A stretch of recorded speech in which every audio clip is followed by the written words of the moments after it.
Salut bien-aimés dans le Seigneur, nous vous bénissons de la part de Dieu notre Père, par Jésus-Christ, le Seigneur des Seigneurs, le Roi des Rois, le Seigneur Tout-Puissant, celui qui est, qui était et qui revient bientôt prendre une église glorieuse, puissante, irrépréhensible et sans tache.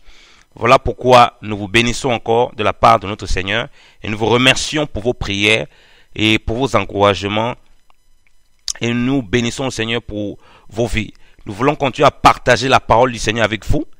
Et nous voulons toucher la question de l'espérance. Nous avons parlé déjà des fondements et des bases dans le Seigneur. En commençant par Christ lui-même qui est la pierre angulaire. Et non une religion. Et non un système de pensée. Et cette église qui est bâtie sur le fondement apostolique et prophétique dont Jésus-Christ étant la maîtresse pierre du coin, c'est-à-dire la pierre angulaire. Donc ces paroles qu'il a données durant son ministère, qui se trouvent dans les 4 évangiles, doivent être serrées à notre cou et doivent être formées en nous pour les vivre. Parce qu'il a défini exactement les choses qui doivent être manifestes dans notre vie quotidienne afin qu'on puisse afin qu'on puisse identifier à lui et qu'on ait la prétention et qu'on n'ait pas la prétention de croire qu'on est quoi que ce soit et qu'on ne se séduise pas soi-même. Et on a vu aussi que les apôtres étaient utilisés par le Seigneur pour poser les jalons de la foi afin que nous ne soyons pas ballottés à tout vent de doctrine. Nous avons vu que nous avons une seule espérance, une espérance à laquelle nous avons été appelés, l'espérance de notre vocation. Et c'est très important, bien-aimés dans le Seigneur, parce que les temps que nous vivons sont les temps difficiles. Et si ces éléments sont ébranlés, on n'est pas en train de construire sur le roc, comme le Seigneur l'a dit dans Matthieu 7, mais on est en train de construire sur du sable mouvant. Et lorsque la tempête vient, ça va nous ravager, ça va détruire la maison. Voilà pourquoi nous devons être enracinés dans la parole du Seigneur Jésus-Christ et selon qu'il a donné comme instruction par la bouche de Paul, et par la bouche des pierres, par la bouche des apôtres, pour notre édification et notre marche spirituelle en Jésus-Christ. Donc nous ne voulons pas amener dans des dogmes, nous voulons rester conformes à ce que le Seigneur a dit. Le disciple accompli est comme son maître. Et nous voulons être des disciples accomplis. Le disciple qui n'est pas accompli ne cherche pas à être comme le maître. Donc ça veut dire que nous sommes identifiés une même plante avec Christ. Dans sa mort, dans son ensevelissement et dans sa résurrection. Si un évangile ou bien un soi-disant évangile ou un message nous éloigne de cette conformité, alors ce message est complètement apostate. Ce message est un message déviant qui va nous égarer. Voilà pourquoi nous touchons encore le fondement quant à ce qui concerne l'espérance, parce que on se rend compte que beaucoup de ceux qui se disent, qui se réclament du Seigneur, et n'ont pas l'espérance de la vocation, n'ont pas une seule espérance de la vocation à laquelle ils étaient appelés. Alors on se demande quel évangile ils ont reçu, quelle semence ils ont. Certains sont peut-être des enfants de Dieu qui sont ballottés, mais certains c'est clair que ce n'est pas la semence du Seigneur. Parce que 1 Timothée 1:1 nous dit que le Seigneur Jésus-Christ est notre espérance. Il est notre espérance. C'est important à comprendre donc. Si Christ est notre espérance, nous savons qu'il n'y a pas deux Jésus-Christ. On ne peut pas avoir deux espérances. L'espérance qu'on doit avoir, c'est d'être conforme à ce qu'il est et en réunion avec lui. Nous soupirons dans cette tente humaine de pouvoir revêtir notre domicile céleste. Parce que nous sommes identifiés avec lui, tel qu'il a marché. Est-ce que le Seigneur avait les yeux fixés sur la terre? Non. Il a dit, mon royaume n'est pas de ce monde. Si mon royaume était de ce monde, ses serviteurs devaient venir combattre pour lui. Et il va dire aux Juifs que là où je vais, vous ne pouvez pas me suivre. Vous êtes de ce monde, vous êtes de la terre. Pour ça, le monde vous suit, pour ça, le monde vous écoute. Moi, je suis d'en haut. Et celui qui est né de l'esprit est esprit, celui qui est né de la chair est de la chair. Donc voilà pourquoi le disciple qui vient vers le Seigneur, ou celui qui a cru au Seigneur, il doit prendre garde aux paroles que Paul a données concernant le corps, un seul corps. Dans, si on lit Éphésiens 4:4, il y a un seul corps, un seul esprit, comme vous avez été aussi appelés à une seule espérance de votre vocation. Amen. Donc on voit que c'est sur la même ligne. Un seul corps, un seul esprit, une seule espérance. Si on divise l'espérance, on en fait une doublure ou 6 ou 10 ou 20 comme vous voulez. Ah ben, on est aussi en train de doubler le Saint-Esprit. On est aussi en train de doubler le corps du Seigneur. Donc c'est très important, bien aimé au Seigneur, que nous comprenions ces choses. Et l'espérance que nous avons, c'est une espérance céleste. Ce n'est pas une espérance terrestre. Pas du tout. Parce que c'est lié à notre vocation. Or, la vocation est rattachée à la destination, à l'occupation, au but pour lequel nous sommes appelés. Le Seigneur va dire par exemple dans sa parole, soyez parfaits comme votre Père est parfait. Or, aussi longtemps que nous sommes dans cette tente humaine, nous devons donc désirer, puisque en tant qu'humains, nous sommes incapables d'être comme Dieu. Nous devons désirer ardemment la statue parfaite. Or, cette statue parfaite doit nous pousser à désirer quoi? À désirer d'être où le Seigneur d'être où le Seigneur se trouve. Pour que nous soyons aussi là-bas. C'est pourquoi Paul va dire ceci. Par exemple, bien aimé, lisons l'écriture, bien aimé dans le Seigneur. Commençons par le livre des Philippiens. Lisons Philippiens. Bien aimé dans le Seigneur. Lisons Philippiens. Philippiens 1. Il dit ici, à partir du verset 21, car Christ m'est gain à vivre et à mourir. Dans cette traduction, c'est dit Christ est ma vie. Christ est ma vie et la mort m'était un gain. Autant pour moi, dans cette traduction, c'est comme ça que c'est écrit. Mais je vais lire le verset 22. Mais s'il m'est utile de vivre en la chair, est-ce que je dois choisir? Je n'en sais rien. Car je suis pressé des deux côtés.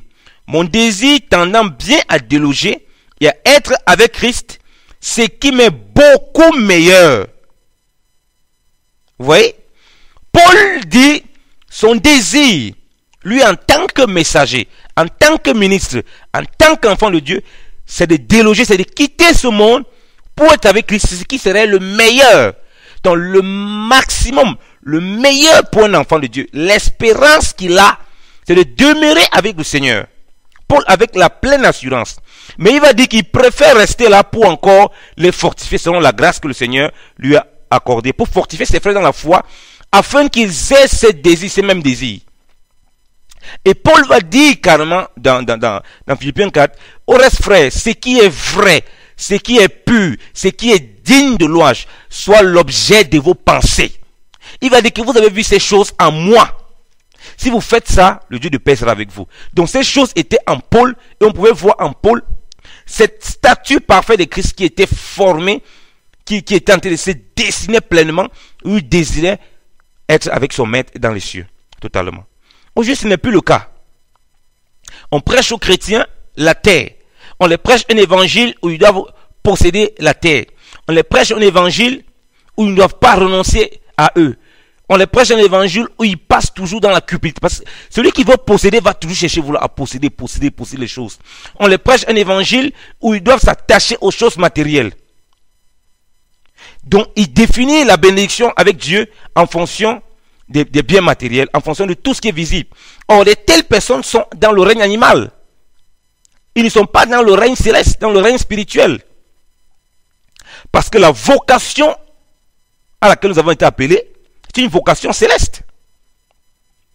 C'est pourquoi, bien-aimés dans le Seigneur, tout évangile, toute prédication qui veut vous maintenir dans les choses terrestres et non vous pousser à vous attacher pleinement avec le Seigneur, il est dans les cieux. Le Seigneur va dire ici, par exemple, bien-aimés dans le Seigneur, que là où est ton corps, là où est ton cœur, autant pour moi, là où est ton cœur, là est ton trésor. Là où est ton trésor, là est ton cœur. Alors, si votre cœur est dans les choses matérielles ici, là, ben votre trésor serait dans les choses matérielles. Si votre cœur est dans le ciel, mais votre trésor serait dans le ciel. Votre cœur est où donc? Sur la terre ou avec Christ? Parce que si votre trésor là-bas, vous allez désirer être là-bas. Voilà pourquoi vous êtes appelé à une seule espérance. Être avec Christ. En passant à une conformité en lui, avec lui, en sa mort, son ensevelissement et sa résurrection. Est-ce que c'est ce que les frères désirent de nos jours? Beaucoup disent qu'ils ne sont pas dans l'évangile de possibilité, l'évangile de l'argent, l'évangile de ce qui veut dire qu'il faut s'enrichir, mais ils sont dans un évangile de vanité, où ils pensent ils vont régner sur la terre ici comme des petits rois, comme des petits princes. Et voilà pourquoi les témoins de Jéhovah ont sorti ce qu'ils appellent la double espérance. Il y en a qui vont hériter de la terre, d'autres qui vont hériter le ciel. Ils ont 144 000. Ils ont une doctrine assez bizarre. Nulle part on a dit que nous, enfants de Dieu, on doit se mettre à vivre de cette façon avec double espérance. On a une seule espérance.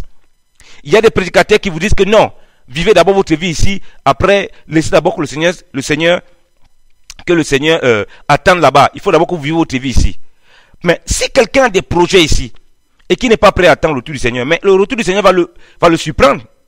Celui qui aime le Seigneur, qui a le cœur dont son cœur est au ciel. Parce que là où son trésor là est son cœur, il a amassé au ciel, il a le regard fixé sur Christ qui est dans les cieux. Mais s'il est en train de faire des choses dans ce monde, si le Seigneur vient pour l'enlever, il ne va pas dire au Seigneur, attends que je finisse ce que je suis en train de faire. Le Seigneur va l'enlever. Ceux qui ont l'espérance aux choses matérielles, aux choses de ce monde, ils ne peuvent pas attendre le Seigneur. Ils ne peuvent pas l'attendre parce qu'il va venir, ils vont dire non, ce n'est pas le moment. Moi j'ai mes projets que je dois accomplir, Seigneur. Attends encore 10 ans, j'ai une grande entreprise que je dois former, j'ai encore des choses que je dois régler ici. Donc ils ne sont pas prêts pour être enlevés, pour aller, parce qu'ils ne désirent pas ces statuts parfaits de Christ. Ils ne désirent pas que le Seigneur soit formé, ils ne désirent pas leur demeure céleste. C'est notre demeure bien-aimé dans le Seigneur. On peut le lire, lisons l'écriture bien-aimé dans le Seigneur. Lisons 2 Corinthiens pour comprendre. 2 Corinthiens 5. À partir du verset 1. Il dit ceci. On va même lire à partir de Corinthiens 4, à partir du verset 18. Quand nous ne regardons point aux choses visibles, mais aux invisibles. Car les choses visibles ne sont que pour un temps, mais les invisibles sont éternels. Vous voyez?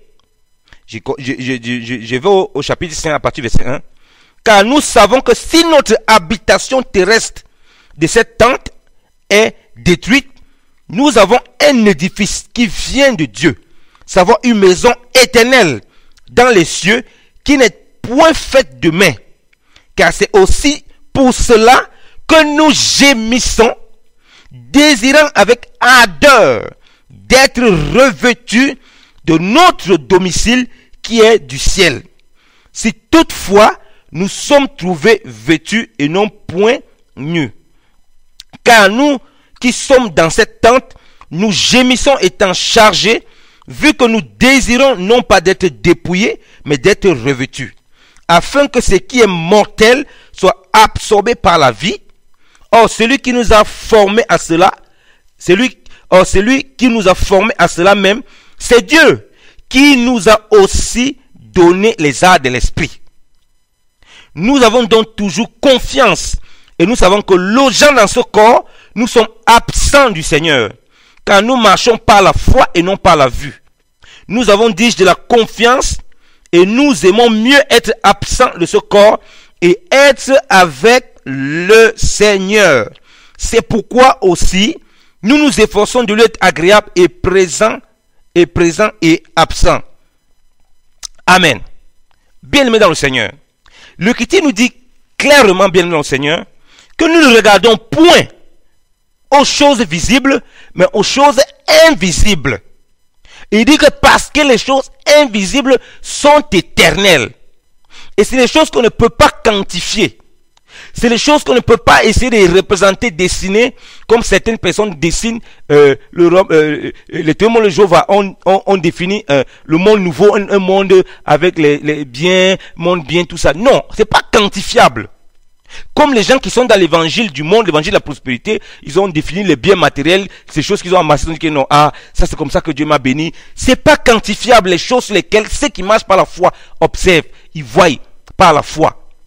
C'est des choses invisibles et éternelles. Et ils commencent à voir leur demeure spirituelle, leur demeure céleste, pour demeurer avec Dieu. Parce que c'est Dieu qui les a formés à cela, et en leur donnant le Saint-Esprit, pour qu'ils aient la vision céleste, ils aient la vision spirituelle.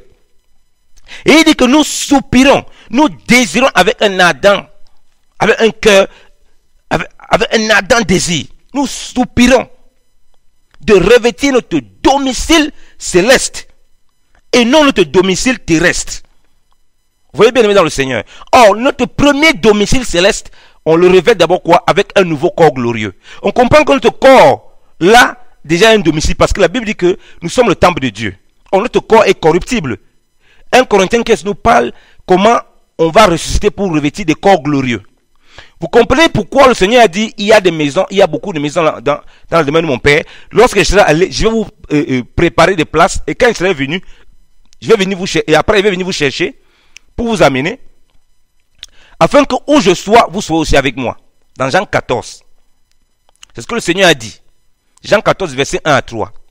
Or, remarquez bien, les maisons là, on peut voir les maisons physiques par les maisons spirituelles, les maisons célestes, mais c'est d'abord notre corps glorieux. Ok? Mais on n'a pas encore ce corps. Donc on soupire à revêtir ce corps. Parce que l'on sait qu'on serait dans la plénitude complète totalement. Donc dans la recherche de la statue de l'homme parfait ici, on désire revêtir ce corps. Donc voilà pourquoi on ne peut pas s'attacher à ces biens matériels. Voilà pourquoi on comprend qu'on est des pèlerins et des passagers sur cette terre. Et Paul va plus loin. Et il va dire verset 8 que quand nous sommes dans cette tente, c'est comme si nous étions absents du Seigneur. C'est comme si on était éloignés de lui. On a besoin encore d'être plus près de lui. Parce qu'en réalité, on ne peut pas le voir dans sa pleine manifestation. Vous voyez, quand le Seigneur apparaissait à Paul, il est tombé aveugle. Apparaissait à Jean dans l'Apocalypse, on voit que Jean est tombé. Donc, il est difficile pour nous de contenir une certaine lumière de sa présence. Et c'est uniquement en revêtant ce corps-là. C'est pourquoi l'Écriture dit qu'on va le rencontrer dans les airs. Ce que maintenant nous ne sommes pas possible de le faire. On va le rencontrer dans les airs. Et l'Écriture dit même qu'on le verra tel qu'il est. Et si on ne peut pas dire qu'on veut le voir comme ça, si on ne désire pas cette tente céleste, pour désirer cette tente céleste, il faut que les yeux soient braqués vers ce qui est invisible, ce qui est éternel, ce qui est impérissable. C'est là où on parle de véritable espérance, de la véritable foi apostolique et prophétique, dont Christ étant la pierre maîtresse, la pierre angulaire. Autrement, on est séduit totalement et on s'égare. C'est pourquoi l'Écriture mentionne très bien que nous sommes appelés à une seule espérance de notre vocation. Regardez ce que le bien-aimé Paul dit, bien-aimé dans le Seigneur. Si nous lisons, nous revenons dans Philippiens. Regardez dans Philippiens. Philippiens 3. On va voir que la vocation est toujours céleste. Philippiens 3, verset 14. Mais j'ai fait une chose. C'est que, oubliant les choses qui sont derrière moi et m'avançant vers celles qui sont devant moi, je cours vers le but. Comme je dis, la vocation est liée à un but. Elle est liée à une destination. Elle est liée à une nature conformément à l'appel qu'on reçoit de Dieu. Il dit, je cours vers un but. Savoir au prix de la céleste vocation. De remporter le prix de la céleste vocation. Qui est de Dieu en Jésus-Christ.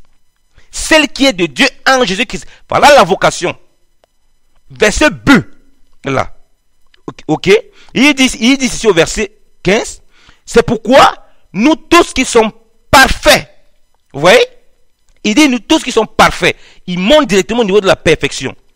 Ayons ces mêmes sentiments. Et si en quelque chose vous avez un autre sentiment, Dieu vous le révélera aussi. Vous voyez? Paul va montrer à quel point c'est central. Au point où il va dire que si quelqu'un pense contrairement, ou bien il n'a pas encore bien saisi, Dieu va lui révéler ce que je suis en train de dire. Parce que c'est capital et fondamental. Par rapport à tous les enseignements qu'il a toujours donné, le bien-aimé a toujours donné. Regardez au verset 16, il dit, cependant, marchons suivant une même règle pour les choses auxquelles nous sommes parvenus, ayant un même sentiment. Soyez tous ensemble mes imitateurs, frères. On est imitateurs de Paul. Comme il dit qu'il est imitateur du Seigneur. Le Seigneur, lui, désirait revêtir sa demeure céleste. Et remonter là où il était auparavant. Paul dit, je désire être avec le Seigneur, ce qui serait une meilleure chose pour moi. Ok? Nous devons être ses imitateurs. Et Paul dit qu'il a une seule espérance de notre vocation. Il savait que c'était la seule espérance de sa vocation. Être copie conforme avec le Seigneur. Dans sa mort, son enlèvement et sa résurrection. Ça veut dire qu'il doit demeurer sa demeure céleste. Demeurer donc un corps glorieux. Demeurer donc d'être avec le Seigneur. Parce que ce qui est éternel, les choses invisibles que Dieu a préparées pour lui. Mais les choses matérielles, s'ils ne peuvent pas approcher même un seul instant cela. Donc voilà pourquoi il pouvait dire qu'il voit tout comme lui étant nuisible, tout comme lui étant la perte, à cause de l'excellence de la connaissance de Jésus-Christ, son Seigneur et son Sauveur. Donc, nous voyons tout comme de la boue, tout comme de la perte, à cause de l'excellence de la connaissance de Jésus-Christ, notre Seigneur et notre Sauveur.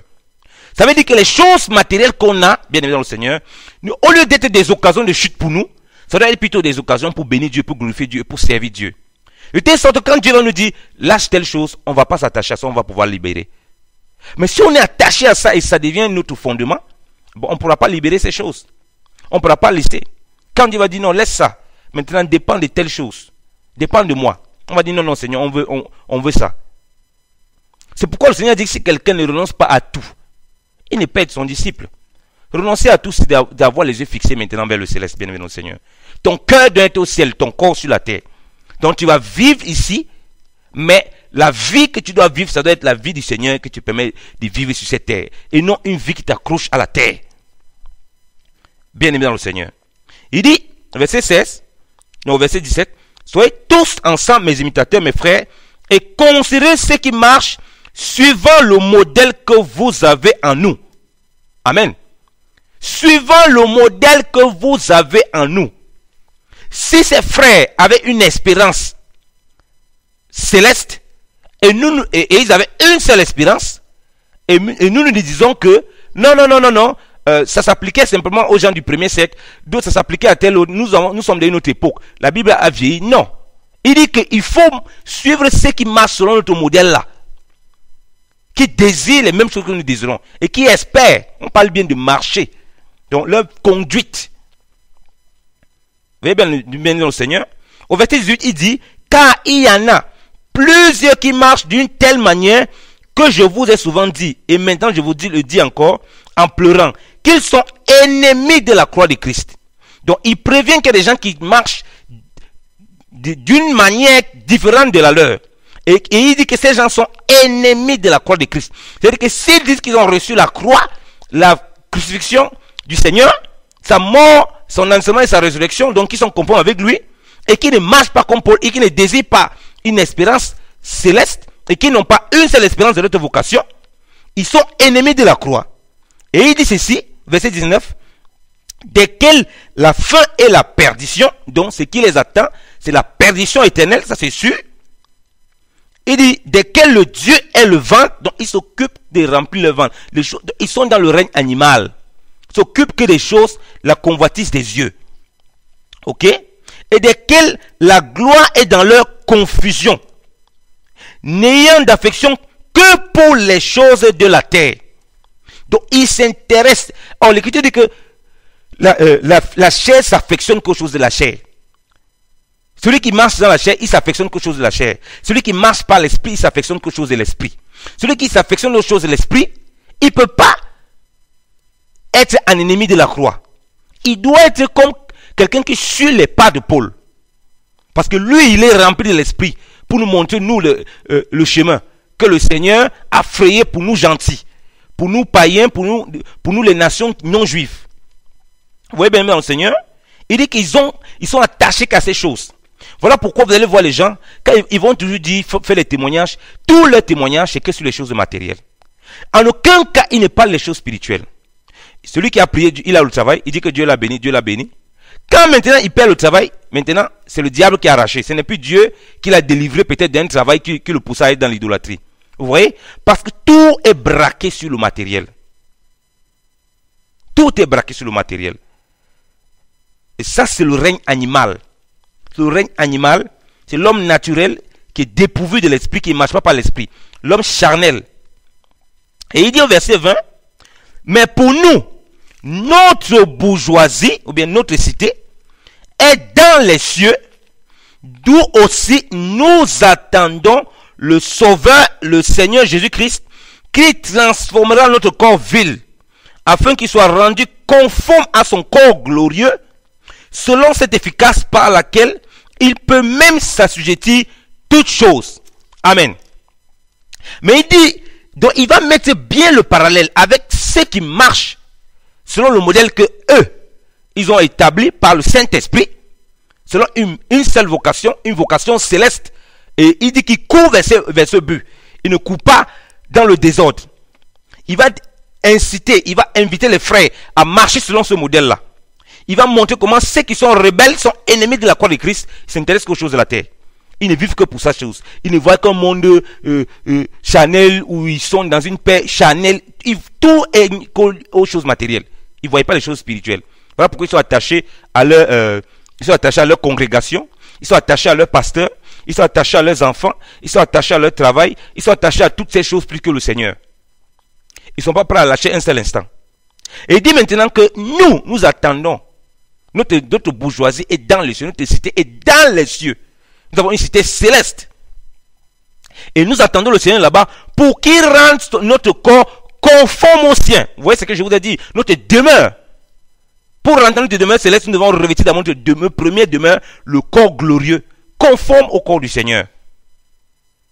Selon la grâce qu'il a disposée pour nous, afin d'hériter notre demeure céleste.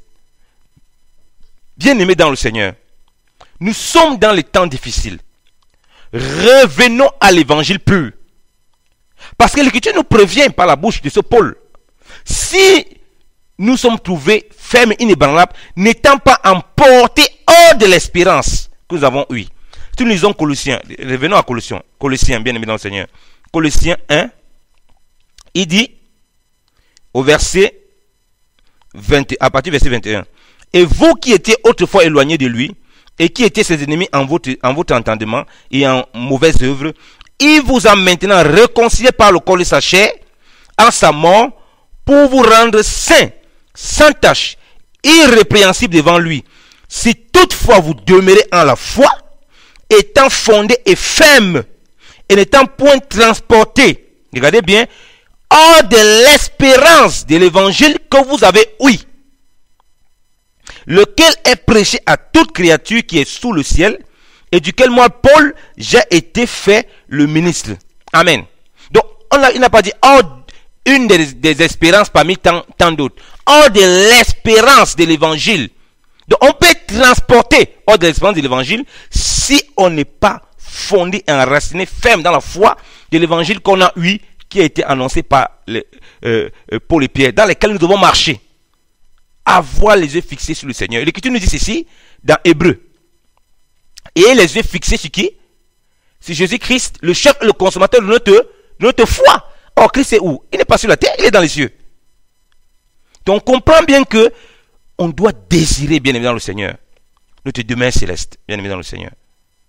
On doit désirer notre demeure céleste, n'étant plus ballotté à tout vent de doctrine.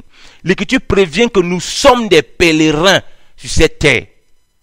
Nous sommes des pèlerins. Confirmons ça avec l'Écriture. Lisons Pierre. Pierre qui a marché avec le Seigneur. Pierre va lui donner la même chose. Il était rempli du Saint-Esprit. Regardez ce que l'Écriture dit. 1 Pierre 2, verset 11. Mais bien aimé, je vous exhorte que, comme étrangers et voyageurs, vous vous abstenez des convoitises charnelles qui font la guerre à l'âme. Comme des voyageurs et des étrangers sur cette terre. Nous sommes des voyageurs et des étrangers, nous sommes des pèlerins. Cette traduction, c'est-à-dire pèlerins. Nous sommes des pèlerins. Est-ce qu'un pèlerin peut commencer à demeurer là? Il commence à voir les maisons, que non, ça c'est ma maison qu'il faut que j'habite là. Il peut commencer à prendre les choses qui l'entourent. Et c'est ça qu'on appelle la convoitise charnelle, donc des choses, des cinq sens humains, qui vont faire la guerre à l'âme. Pourquoi on commence à désirer ça plus que les choses célestes? Bien aimés dans le Seigneur. Donc, faisons attention. Revenons à l'évangile simple. Nous avons une seule espérance. C'est dans cette espérance qu'on peut parler de la statue parfaite de l'homme nouveau. Cette espérance nous fait vivre la croix, le renoncement à soi, la crucifixion, et on ne commence pas à convoiter ces choses de ce monde en croyant qu'on peut avoir une certaine satisfaction à l'intérieur. On ne peut avoir aucune satisfaction dans les choses de ce monde. L'Écriture dit que vanité de vanité, que tout cela est vanité. Notre bonheur, notre joie, l'Écriture prévient que le royaume de Dieu ne consiste pas à manger et à boire, mais la paix, la joie, le bonheur, l'amour, la charité, toutes ces choses par le Saint-Esprit. Donc on comprend qu'on doit être spirituel. Et si on fixe nos regards sur ces choses spirituelles, eh bien, on va commencer à voir que ces choses matérielles ne doivent pas nous dominer. Si ça nous domine, C'est peut-être on est transporté hors de l'espérance de l'évangile sans s'en rendre compte. Et on continue à croire qu'on avait le Seigneur. Pourtant, on est complètement égaré. Parce que l'Écriture prévient par la bouche de Paul, dans Romains 8, bien aimé dans le Seigneur, que si l'espérance est ce qu'on voit, mais ce n'est plus l'espérance. Donc si vous lisons l'Écriture, donc si les personnes, des frères et des sœurs identifient l'espérance à ce qu'ils voient, comme on voit aujourd'hui la sorcellerie que certaines personnes font. On dit carrément à une femme qui va avoir les enfants, commence à rêver que tu es un enfant. Elle commence à rêver qu'elle est un enfant, va acheter les couches. C'est une fille, pense que c'est une fille, que tu la baisses entre tes mains. Bien-aimé dans le Seigneur, ça c'est de la magie, ça c'est de la sorcellerie. Ça c'est pas l'espérance, ça. Ça c'est pas la foi. On a ramené le monde au milieu des enfants de Dieu. Vous avez une seule espérance. Revêtir votre demeure céleste. Et Christ est votre espérance là. Et ça passe par la statue parfaite de Christ en désirant être une copie conforme avec Christ dans sa mort, son enseignement et sa résurrection. Je suis obligé de répéter ça pour que ça rende bien. Et c'est la vie de la croix, renoncer à soi-même. Voilà ce que l'Écriture nous enseigne. Revenons à l'évangile apostolique et prophétique. Donc Christ est la maîtresse pierre du coin. L'Écriture nous dit ceci. Je vais lire Romains 8 à partir du verset 23. Romains 8 à partir du verset 23. Car ce que nous sommes sauvés, c'est en espérance. Or, l'espérance qu'on voit n'est point espérance. Car pourquoi même quelqu'un espérait-il à ce qu'il voit? Car si nous espérons ce que nous ne voyons point, c'est que nous l'attendons par la patience. Vous voyez? Donc, dans les afflictions qu'on aura, pourquoi les gens n'ont pas de patience? Pourquoi les gens ne parviennent pas à manifester la patience ici là? Parce que leur espérance est basée sur ce qu'ils voient. Voilà pourquoi ils sont impatients, ils veulent toujours posséder, ils veulent toujours avoir, ils veulent toujours prendre les choses matérielles. Donc ils ne sont pas dans la foi. Parce que la foi, il y a l'espérance. Puisque l'Écriture nous prévient que nous révèle dans Hébreux 11 que la foi est une ferme assurance des choses qu'on espère, une démonstration de celles qu'on ne voit pas. De celles qu'on ne voit pas. Mais quand quelqu'un dit qu'il a l'espérance, et tout est lié aux choses visibles, aux choses physiques. De quelle espérance il parle? On a une seule espérance, bien-aimé dans le Seigneur. Désirons cette espérance-là. Comme j'ai dit, tout cela tourne en Christ. Et notre espérance, c'est Jésus. La copie conforme à ce qu'il est. Donc, notre espérance est dans les cieux. Tout est céleste. Et c'est ça que nous devons désirer. Même si nous sommes sur cette terre, nous devons désirer ça. Parce que le Seigneur a dit que son royaume n'est pas de ce monde. Notre royaume n'est pas de ce monde. Nous ne sommes pas de ce monde. Donc, prenons garde à cela, bien-aimé dans le Seigneur, et faisons attention pour ne pas être séduits. Faisons attention pour ne pas être séduits en ces temps de fin. Il y a énormément de séductions, énormément de séducteurs. Les gens qui vous disent que, ils cherchent la statue parfaite de Christ. Mais dans leur tête, ils convoitent une position où ils seront puissants et les autres sont inférieurs à eux. Ce n'est pas ça. La statue parfaite de Christ, c'est de désirer être une même plante avec lui, dans le but d'hériter l'héritage qu'on a dans le ciel qui est incorruptible. Savoir revêtir, c'est-à-dire revêtir notre demeure céleste. Mais si ce n'est pas ça, tu vas commencer à chercher un certain pouvoir ici pour te croire que tu es au-dessus des autres et c'est ça que tu appelles la statue parfaite de Christ. Voilà pourquoi il n'y a pas l'humilité. On est toujours en train de vociférer, on est en train d'insulter les gens, on est en train de se comporter comme des animaux. C'est dévorer les uns les autres. Parce que vraiment, on n'a pas compris notre demeure céleste. On n'a pas compris notre espérance. Que nous sommes appelés à une seule espérance. Et une espérance céleste. Regardez encore, bien aimé dans le Seigneur, lisons l'Écriture. C'est à coup de versets, bien aimé dans le Seigneur, qu'il faut renverser les forteresses et les doctrines des démons que beaucoup de personnes ont déjà bu et qu'ils enseignent. Lisons, regardez ce que l'Écriture dit dans Hébreux 12, verset 22. Mais vous êtes venus à la montagne des Sion, à la cité du Dieu vivant, à la Jérusalem céleste, et aux milliers d'anges, et à l'assemblée, à l'église des premiers-nés, qui sont écrits dans les cieux, et à Dieu qui est le juge de tous, et aux esprits des justes sanctifiés. Arrêtons-nous là. Il dit quoi? Vous êtes venus à la montagne des Sion, à la cité du Dieu vivant, à la Jérusalem céleste. Pas à la Jérusalem terrestre, à la Jérusalem céleste. bien-aimés dans le Seigneur. Voilà où on dit qu'on s'est approché. Mais ce n'est pas physiquement avec notre corps physique. C'est notre état spirituel qui doit refléter ça. Ça veut dire que si on est réellement dans cet état spirituel, mais on doit désirer cela. Ça doit être notre désir absolu. Mais si ce n'est plus ce désir-là, c'est pourquoi on est attaché à ce monde, c'est pourquoi on n'a pas de patience, on n'est pas capable de manifester les fruits de l'esprit. C'est de quel esprit nous sommes donc animés? C'est une très bonne question qu'on doit se poser, bien-aimés dans le Seigneur. Donc, bien-aimés dans le Seigneur, désirons revêtir notre demeure céleste. C'est très important pour nous. Regardez la foi que notre père Abraham avait. Regardez la foi que notre père Abraham. Si on lit dans Hébreux 11, revenons dans Hébreux 11, parce que quand ces gens disent qu'ils veulent la bénédiction d'Abraham, comme on entend beaucoup de gens, Abraham était riche, on peut aussi devenir riche, on peut aussi posséder. C'est vrai, bien aimé dans le Seigneur, Dieu peut faire quelqu'un sur le plan matériel, il a plein de choses. Ça, je n'en disconviens pas. Je ne suis pas en train de dire que vous n'allez pas travailler, vous n'allez pas faire vos activités physiques, vous n'allez pas faire les choses sur le plan humain. Vous devez les faire parce que vous êtes appelés à manifester toute la plénitude de la vie du Seigneur. Donc vous devez les faire. Mais ça ne peut pas être ça qui vous régisse. Ça ne peut pas être ça qui devient votre preuve que vous marchez avec Dieu. C'est impossible. Ça ne peut pas être ça que vous désirez. C'est impossible. Regardez ce que Abraham, votre père, donc celui qui dit qu'il a la foi d'Abraham, si on ne voit pas cette espérance qu'Abraham avait, si on voit le contraire, il n'a pas la foi d'Abraham, il est sorti hors de l'espérance, comme Paul l'a bien expliqué dans Colossiens 1. Lisons l'écriture. On dit ceci. On dit, par la foi, Hébreux 11, à partir du verset 9. Par la foi, il demeura comme étranger en la terre qui lui avait été promise. Il demeura étranger par la terre qui lui avait été promise. Dieu a promis une terre à Abraham. Mais l'Écriture dit qu'il demeure étranger là-bas. Et non qu'il s'est établi. Donc ceux qui disent qu'ils ont la bénédiction d'Abraham, on veut la bénédiction d'Abraham, nous sommes son héritage. Regardez ce qu'ils disent. Et ils sont attachés à la terre. Abraham lui avait même promis la terre. Mais il avait saisi les choses spirituelles. Il dit qu'il a été promise. Comme si elle ne lui était point appartenue. Demeurant sous des tentes avec Isaac et Jacob qui étaient héritiers avec lui de la même promesse. Car il attendait la cité qui a des fondements de laquelle Dieu est l'architecte et le fondateur. Vous voyez bien aimé dans le Seigneur? Donc il attendait une cité. Mais de quelle cité il s'agit? Mais de quelle cité il s'agit?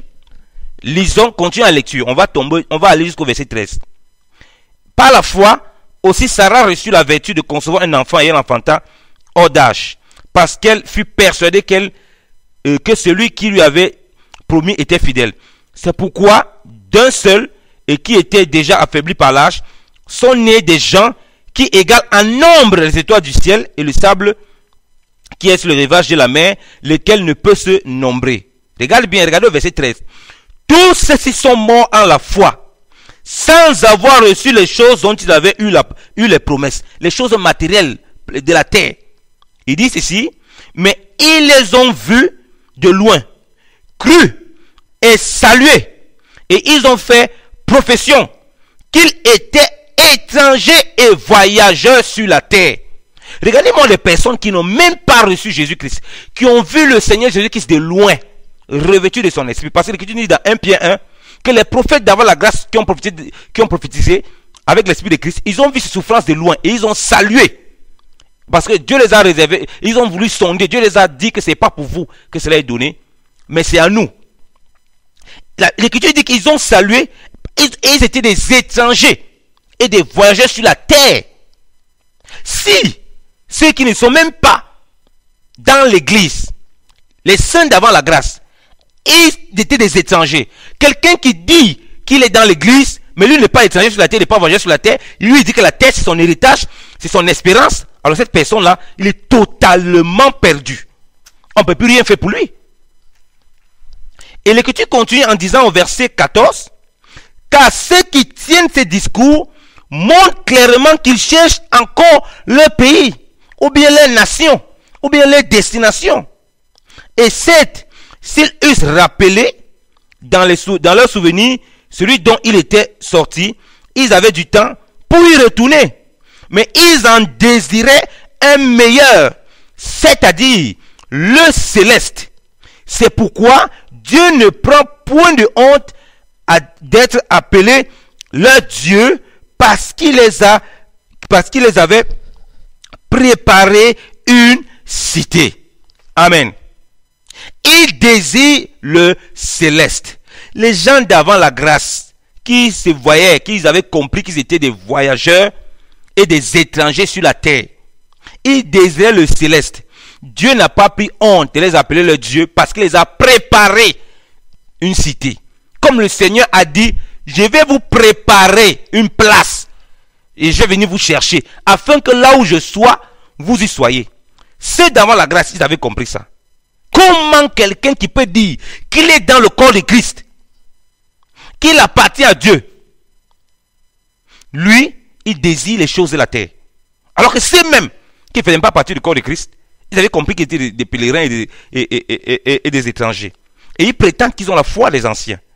Ils n'ont pas la foi ni des pères, ni des ceux de l'église, ni des patriarches, ni des ceux de l'église. C'est une foi complètement apostate. Les gens sont sortis hors de l'espérance. Bien-aimé dans le Seigneur, revenons à l'évangile apostolique et prophétique. Donc Abraham savait que sa demeure n'était pas terrestre. Voilà pourquoi il vivait dans des tentes, malgré toute la richesse qu'il avait. Demandez à ceux qui désirent le monde, qui désirent les choses charnelles, de vivre dans une tente, avec toute la richesse que les gens ont, de vivre dans une tente. Frère, ça veut dire qu'il était rempli il avait le désir qu'il avait, bien aimé dans le Seigneur, de revêtir la demeure céleste. Vous voyez, bien aimé dans le Seigneur? Donc voilà l'exemple que nous avons. Quelle espérance avez-vous? Abraham était riche, très très riche. Mais c'est ce que vous avez, vous voyez seulement la richesse d'Abraham. Vous dites que vous voulez avoir sa foi. Sa foi, ce n'était pas pour avoir les bénédictions matérielles. Sa foi, c'était pour désirer toujours et ne pas sortir hors de l'expérience de Dieu. Savoir que Dieu l'a préparé une cité céleste. Voilà sa foi. Il était capable de vivre dans les tentes. C'est pourquoi Jésus va dire à l'homme riche, va vendre tous tes biens. Distribue le pauvre. C'est pourquoi on doit toujours vivre humblement. L'Écriture dit que n'aspirez pas aux choses hautes. Ayez les sentiments nobles. Aspirez à ce qui est bas. N'aspirez pas aux choses hautes. Donc voilà comment notre père Abraham a vécu. Mais si on vous vivez comme ça aujourd'hui, on va dire non, c'est pas normal. Parce que dans le monde, on juge la capacité d'un homme, sa réussite en fonction de ses biens matériels. Et non en fonction de la foi, de son désir de revêtir la demeure céleste. Principalement en Jésus-Christ. Bien-aimé le Seigneur, désirons ardemment que le Seigneur soit formé en nous. Recherchons le royaume des cieux et sa justice. Et toutes choses nous seront données par-dessus tout. Le Seigneur dit recherchez premièrement le royaume des cieux et sa justice. Alors nous savons que c'est le Seigneur qui est notre espérance. Attachons-nous à cette espérance-là, en vue de revêtir pleinement notre domicile céleste. Et le Seigneur nous conduira en toutes choses. Bien-aimé dans le Seigneur, que notre foi soit encore sanctifiée par la parole du Seigneur, purifiée par le feu de la parole, afin que nous demeurons inébranlables dans la foi. Je me résume. Nous avons parlé du fondement de la foi, des fondements et des bases en Christ. Nous venons de toucher la question d'une seule espérance, l'espérance de notre vocation. La vocation, c'est lié à l'occupation, au but pour lequel on a été appelé, à la destination à laquelle nous sommes appelés. L'espérance, c'est notre désir profond de voir ce qui est à venir se réaliser pleinement. Or, ce qui est à venir se réaliser pleinement, c'est que Dieu veut que là où le Seigneur est, que nous soyons aussi. Et cela passe par quoi? Par la statue parfaite de l'homme nouveau. Par la croix. Afin que nous puissions revêtir un corps glorieux. Ça veut dire que nous devons être prêts à tout moment à l'enlèvement du Seigneur. Nous devons désirer ça, comme Paul, d'être avec le Seigneur. Désirons notre demeure céleste, bien-aimés dans le Seigneur. Nous sommes des pèlerins ici, là, sur cette terre. Donnons-nous aussi pour les frères.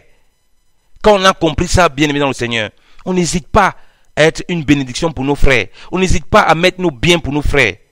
Toutes ces choses que Dieu va nous donner sur le plan matériel seront maintenant pour nous des choses que on va chercher à utiliser. Non point pour posséder, mais frères bien-aimés dans le Seigneur, pour aider les autres, pour venir en aide à nos frères et sœurs, et pour être vraiment affermis dans le Seigneur. Que le Seigneur vous bénisse abondamment. Croyez au Seigneur Jésus-Christ. Si vous êtes sorti hors de l'espérance du Seigneur, du moins selon la grâce de Dieu, si vous avez réellement reçu la bonne semence, je vous en supplie, revenez à cette espérance-là. Revenez à cela. Le Seigneur revient bientôt. Il vient prendre une église sans tache, ni rite, ni rien de semblable. Celle qui est attachée à ses fondements simples, où sa parole est formée en nous. Que le Seigneur vous bénisse abondamment, au nom puissant de Jésus-Christ de Nazareth. Amen.